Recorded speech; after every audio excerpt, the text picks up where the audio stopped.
Do you know what the difference is between without rule of law emergencies and with rule of law emergencies? I heard about that about a year ago and I was so confused. But before we get started, if you haven't met me, hey, I'm Sharice Merrill with the Merrill Project, and I'm going to tell you why you need to be prepared for these different emergencies and how to be prepared for everything. So first off, comment below on what your top 2 emergencies you think are of what you need to prepare for. And a quick story first. So I moved here to Nebraska originally about 15 years ago. I moved away and then have since moved back. But when we moved back here as a family about 5 years ago, we were already preparing, and we kind of thought our major emergencies would be like tornadoes. We're in the Midwest, right? They get a lot of tornadoes. But it turns out in the part of Omaha we live in, there's a lot of hills. And the tornadoes, even though they'll head straight for us, they always end up either going around us or just kind of fluffing out.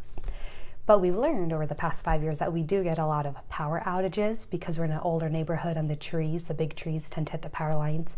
And so we have learned that we don't really need to prepare for tornadoes as much as we do as cold weather and power outages and how to survive in that.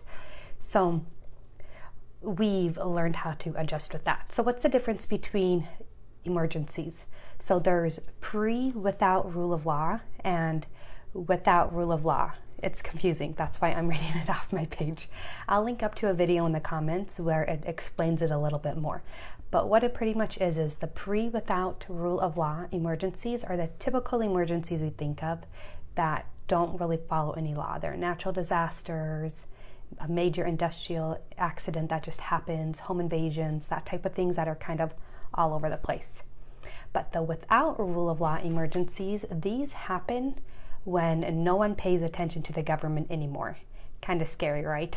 And I'm going to be honest, I really don't like to think about these, and I don't really enjoy thinking about preparing for these. My husband kind of does that side of the things, but I'm going to go ahead and mention a few to keep you thinking, because we are seeing these in other countries. If you're not in the US, this is going on in other countries. So the without rule of law emergencies are civil unrests and riots, pandemics, it could be a terrorist attack, a solar flare, or an electromagnetic pulse. It just kind of destroys anything that works with computers. So if computers are running anything, it just destroys that. A sudden currency devaluation, all of your money just goes to nothing, or an environmental disaster from where we're at. So how to be prepared for practically anything. Are you ready?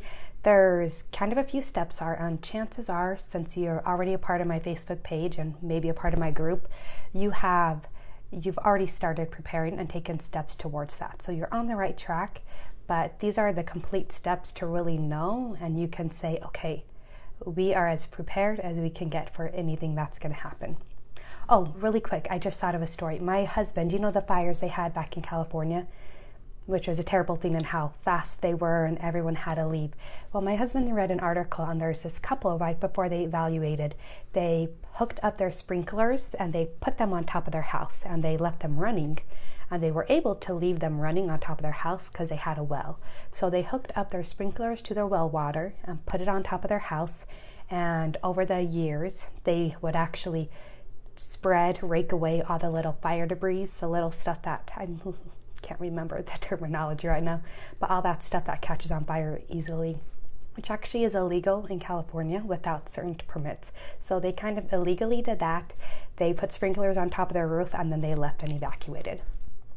And they came back and everything was the same. There was no water damage, no fire damage. Every single house in the neighborhood was burnt to the ground, but their house was completely up because they did this. And so there's a news article about it.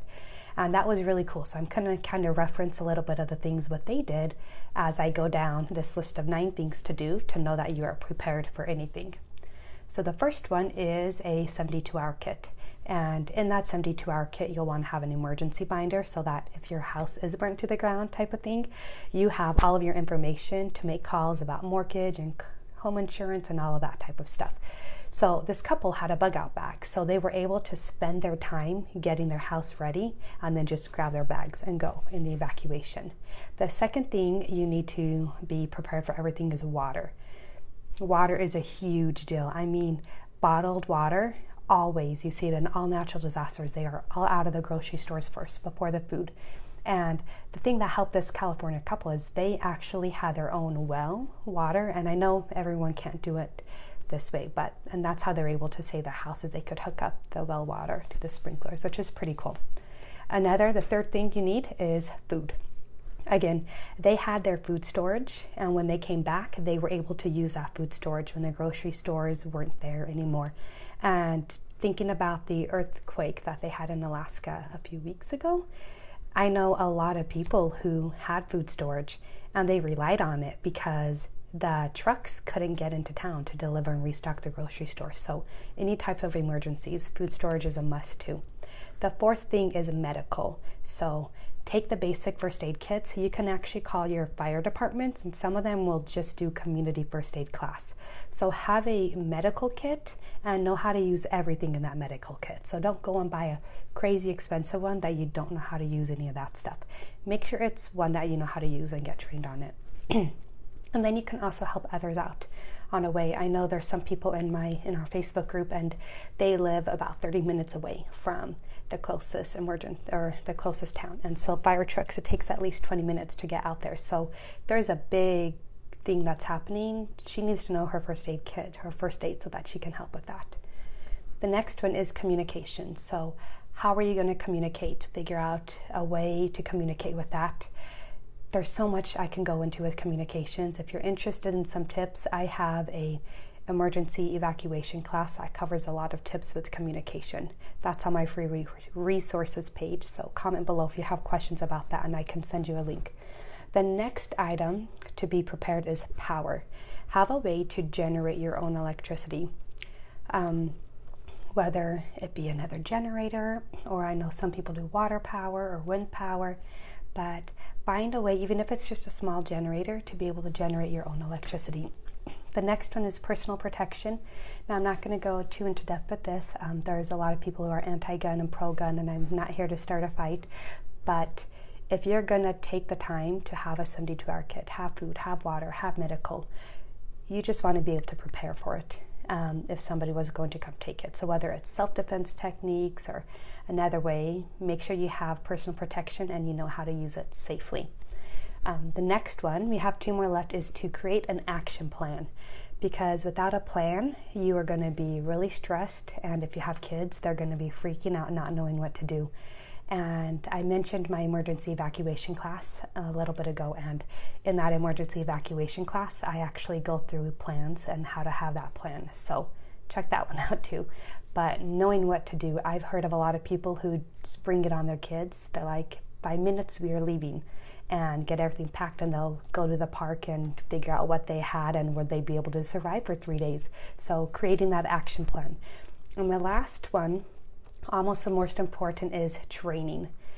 Practice. Practice, practice. So practice your first aid, practice your self-defense, so learn how to use all the equipment that you have for preparedness. Get other training on how to help your community. There's a lot of it's CERT, certification classes that you can do to become a community person and help with that emergency response. So to recap, yes, there is a ton of stuff you can and want to be doing to be prepared for anything. But I have a question for you. That couple in California, all the time and money that they spent preparing for that house, do you think it was worth it? So comment below, yes, if you think it was worth it, because personally, it might have taken a lot of time and money to do that, but I still think they saved money from having to rebuild their house, their life, their memories, everything from scratch. So is it worth it, taking the time to take those little steps and spending the little money you have versus buying other items on your preparedness? Yes, yes, yes. So go ahead and comment that below if you think so. And if not, let us know why you don't agree with that. I'm always open to suggestions. So go ahead and let me know what you think. I'm using where I'm at. Okay, so keep on chugging away at your emergency preparedness stuff, and thanks for watching. I wanted to let you know to, one, go ahead and comment what your top 2 emergencies for your area are. I like to kind of figure out what emergencies are because I have questions about what you might have to prepare for, and I don't, because you'll know better than me. And if you liked this video, I'll go ahead and link up in the comments below where you can find my emergency binder and the emergency evacuation class, because I also talked about that too. And thanks for watching, and I will see you besties not next week because it's right before Christmas, but the week after that. So have a great week, guys.